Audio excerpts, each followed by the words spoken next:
আমাদের মনে কয়েকটা প্রশ্ন আছে, তাই না? যে বিমানটা কেন এরকম পাবলিক জায়গার উপর দিয়ে যাচ্ছিল, স্কুলের উপরে কেন পড়তে হলো? তাহলে কি ট্রেনিং এসব জায়গা দিয়ে কি করা রাইট? এটার কি অধিকার আছে? বিমানে কোনো ধরনের সেই সময় মানে সমস্যা ছিল কিনা, কি সমস্যা ছিল?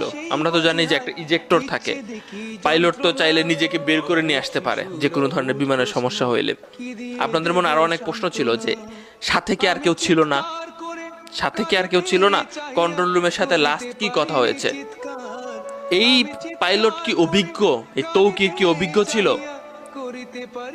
মানে আমরা দেখেছি অনেকেই আশায় ছিল তৌকির হয়তো বা আছেন, কিন্তু সর্বশেষ সংবাদ অনুযায়ী তিনি আর নাই, না ফেরার দেশে চলে গেছেন। 1 বছর আগে তার বিয়ে হয়েছে, খুবই দুঃখজনক ব্যাপার। তার স্ত্রীর কথা চিন্তা করেন, আর এখানে স্ত্রীর কথা আরো আরো অনেক ঘটনা আছে যে স্কুলের উপরে যেহেতু এই ঘটনাটা ঘটেছে, অনেক মা বাবা তার সন্তানদের হারাইছে। সঠিক সংখ্যা কতটুকু আসবে, পাওয়া যাবে জানি না আমি। তো যেটা এখনো পর্যন্ত উত্তর পাওয়া গেছে সেটা হচ্ছে এইটা তিনি একা চালাচ্ছিলেন এবং এটা তার প্রথম একা চালানো।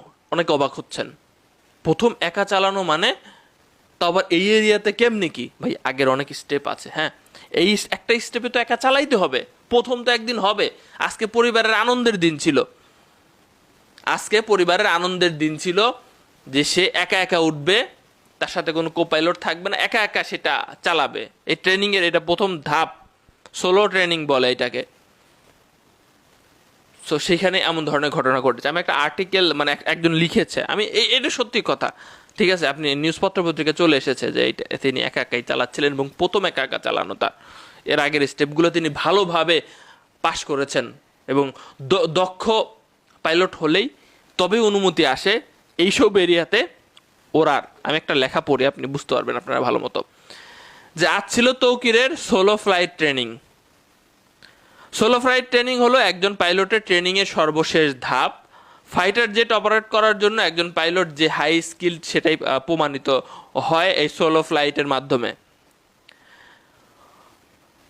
ট্রেনিংয়ের এক পর্যায়ে পাইলটকে নেভিগেটর বা কো পাইলট বা কোনো প্রকার ইনস্ট্রাক্টর ব্যতীত একক ফ্লাইট অপারেট করতে হয়।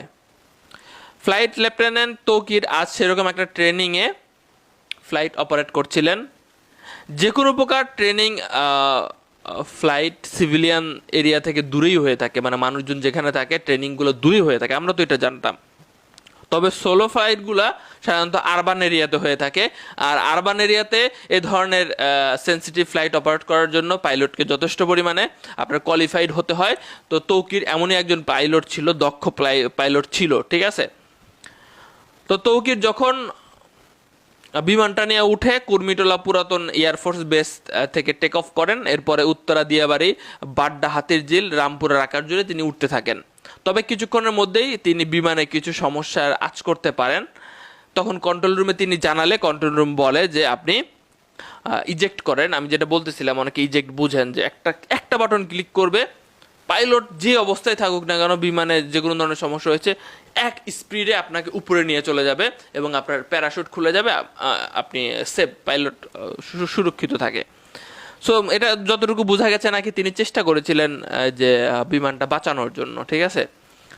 শেষ পর্যন্ত তিনি পারেন না, এটা আরও ইনভেস্টিগেশনের ব্যাপার আছে। এতটুকু এসেছে, বিভিন্ন জায়গায় ঘুরে বেড়াচ্ছে, হইতে পারে সত্য, আরও কত কথা আসতে পারে। তবে তিনি যে এই সোলো ট্রেনিং করতেছিল এটা সত্য কথা, এটা অলরেডি নিউজ পত্র পত্রিকায় এসে গেছে। খুবই দুঃখজনক ঘটনা বাংলাদেশের জন্য।